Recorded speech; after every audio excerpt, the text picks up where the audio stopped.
আসসালামু আলাইকুম। আজকে আমি দুটি কথা বলার জন্য ভিডিওটা তৈরি করলাম। ভিডিওটা তৈরি করার পিছনে একটাই কারণ, আপনারা যারা ভাবেন যে আপনারা যদি কর্মীদেরকে ফোন দেন, কর্মীদের খোঁজখবর নিতে চান, তাহলে ওরা অসহায়, ওরা হয়তো আপনাদের কাছে সাহায্য চাবে, টাকা পয়সা চাবে। এই কথাটা আপনারা ভুলে যান। কোনো কর্মী কোনো দিন আপনাদের কাছে কোনো দিন একটি টাকা সাহায্য চায় নাই এবং চাইবেও না। আপনারা ফোন দিলে, আপনারা একটু কথা বললে কর্মীদের মনগুলা চাঙ্গা হয়, ওদের মনোবলগুলো ফিরে আসে, ওদের মনের যে শক্তি সেই শক্তি ডাবল হয়ে যায়। আপনারা কি ভাবছেন যে আপনারা যদি কেউ খোঁজখবর না নেন, কারোর সাথে যোগাযোগ না করেন, তাহলে কি এই কর্মীরা এই আওয়ামী লীগ করা বাদ দিবে? কখনোই বাদ দিবে না। কারণ আপনাদের খাতিরে এই কর্মীরা আওয়ামী লীগ করে না। এই কর্মীরা আওয়ামী লীগ করে তাদের নিজেদের তাগিদে, দেশের তাগিদে এবং স্বাধীনতার পক্ষের তাগিদে, এই মাতৃভূমিকে রক্ষার তাগিদে।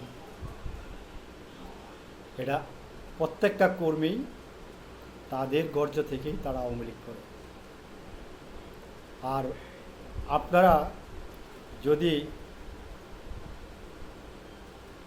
অনেক কথাই বলা জানা, কারণ প্রতিবন্ধকতা আছে, প্রত্যেকটা কর্মের ফল কিন্তু আপনারা ভোগ করবেন, পাবেন। প্রত্যেকটা কর্মের ফল আপনাদের ভোগ করতে হবে। যদি সেটা মিথ্যা হয় তাহলে নিউটনের সূত্র মিথ্যা হবে। কর্মের ফল ভোগ করতেই হবে আপনাদের। এই দেশে একমাত্র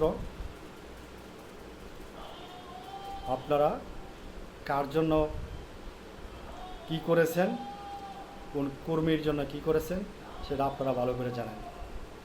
মৃত্যুর দুয়ারে দাঁড়িয়ে প্রত্যেকটা কর্মী এখনও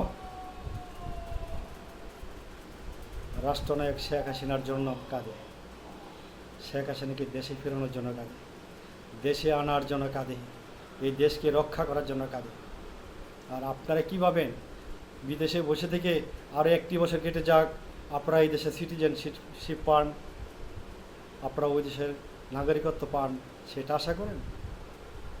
অনেক বুঝন করেছেন, আর হবে না এই বাংলার মাটিতে। এই বাংলার মাটিতে আর কখনো